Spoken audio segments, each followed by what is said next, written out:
It's easy to fall into a pinning frenzy when you are surfing Pinterest, but I suggest that there are 5 things you should never repin on Pinterest because they can hurt your account and limit your pins. Stop doing these 5 things to grow your views on Pinterest and the clicks to your website. Hi there, I'm Katie of whatskatieupto.com. And I'm a Swiss blogger and Pinterest expert. And today I want to teach you what not to pin on Pinterest to grow a more engaged audience and the clicks to your website. There are significant differences in the quality of pins on Pinterest, and certain pins could in fact hurt your account or even get it blocked. So today I want to shed some light on the 5 things not to pin on Pinterest. But before we jump in, make sure you grab your free guide on how to get 10 customers from Pinterest to your website in the next 10 days in the description below. Okay, let's do this. So if we jump quickly over to Pinterest here, and the first number 1 thing I would like you to not pin on Pinterest are square or horizontal pins. Now, the Pinterest feed, which you can see here, is designed to best showcase pins which are vertical rather than horizontal. And you can see it here if you compare the size of a pin like this to the size of a pin that's square like this. Now, horizontal or square pins take up less space in this smart feed and just won't get clicked on as much as vertical pins.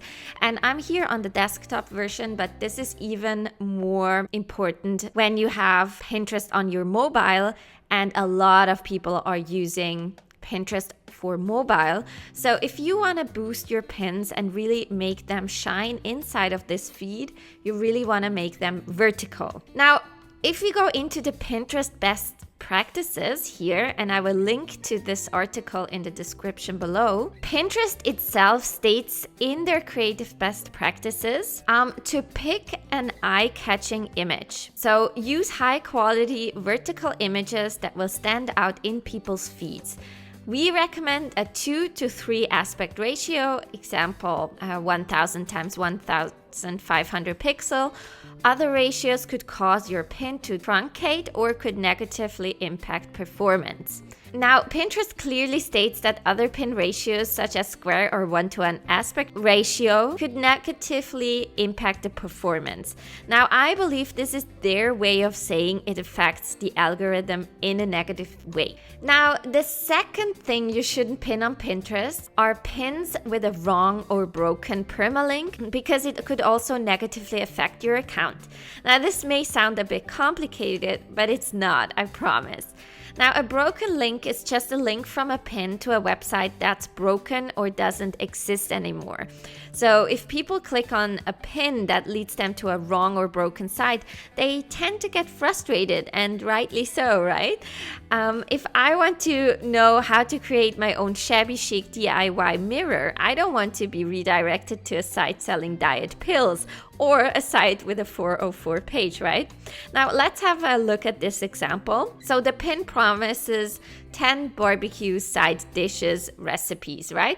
And if I click on that pin, I'm redirected to an unavailable site. Now this can really frustrate people and negatively affect your Pinterest account's performance, because Pinterest wants to create the best experience for their users. So if you pin pins that lead to fraudulent or broken sites, often you're not helping Pinterest to create a better user experience, so they could limit your pin's reach. Now, if you're pinning your pins manually, I would do a quick check if the pin you're repinning leads to the correct site. And if you're pinning your own content, make sure you redirect URLs to other pages when they are no longer active.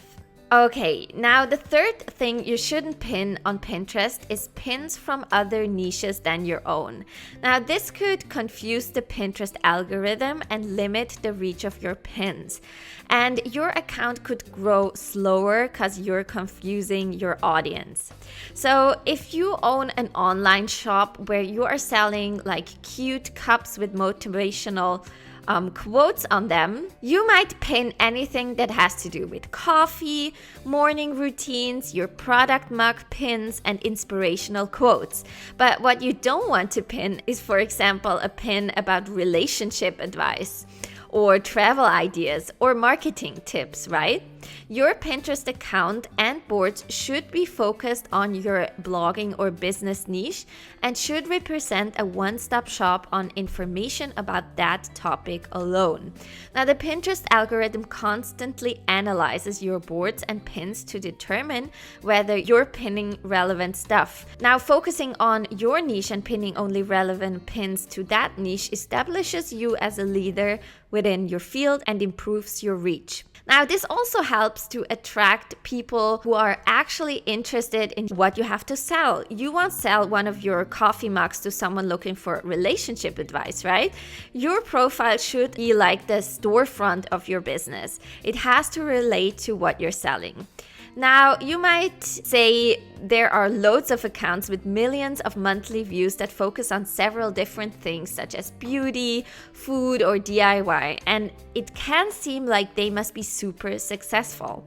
Now, the problem is that we don't need tons of views just for the sake of it. We want to attract people who click over to our website and buy our products, right? If you just pin anything and everything, you're attracting a bunch of people to your Pinterest account who are not going to click over to your website because your pins are about something completely different. So if this person is looking for relationship advice, but you're also pinning this mug, why should this person buy this mug? They're not going to do that. Now, B, you're also going to confuse your audience about what your business is all about. And C, you're going to attract people who aren't a fit for your business and won't ever buy from you. And this should be the goal, right? We are small businesses, we are entrepreneurs, and our goal is to have a sustainable business and use Pinterest to attract people. So let's keep that in mind. Now, the fourth thing you should never want to pin on Pinterest are spam pins or stolen pins, as Pinterest could in fact shut down your account. Now, there are always people using the platform for their own evil doings, and spam pins and stolen pins are a thing on Pinterest. But Pinterest itself is rigorously going against such behavior. So please don't ever use someone else's pin image and just link to your own content or repin pins that go to spammy sites.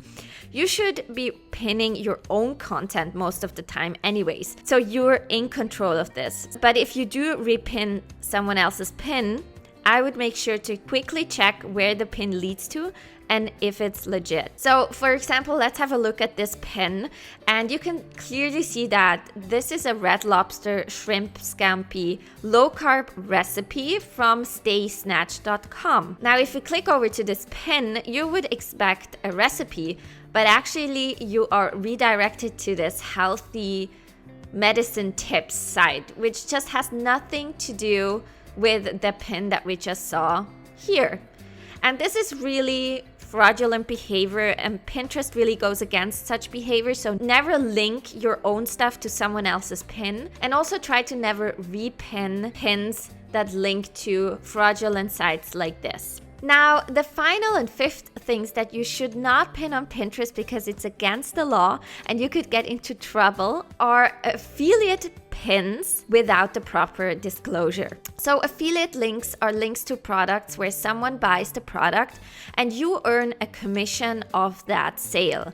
Now, affiliate links are allowed on Pinterest, so that's a legit way of making money on Pinterest, but you have to follow FTC regulations or the regulations stated by your government.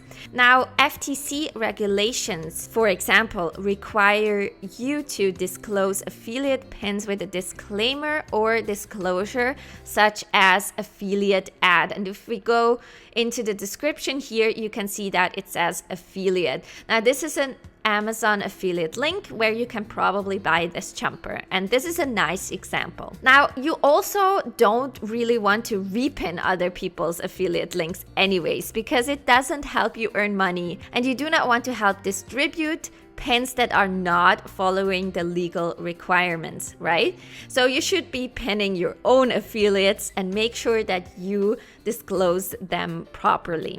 Now, affiliate pins are especially popular in the beauty, fashion, home, and baby niches. So if you are in that niche, I would recommend having a closer look when you repin other people's affiliate pins. So these were the 5 things I don't recommend you to pin on Pinterest because they can hurt your account and limit the reach of your pins. Stop doing these 5 things to grow a more engaged audience and more clicks to your website. That's it from me for today. Don't forget to click that bell and subscribe button below so you don't miss any of my videos. I post a new video about Pinterest every Tuesday. Now talk to you soon. Tschüss!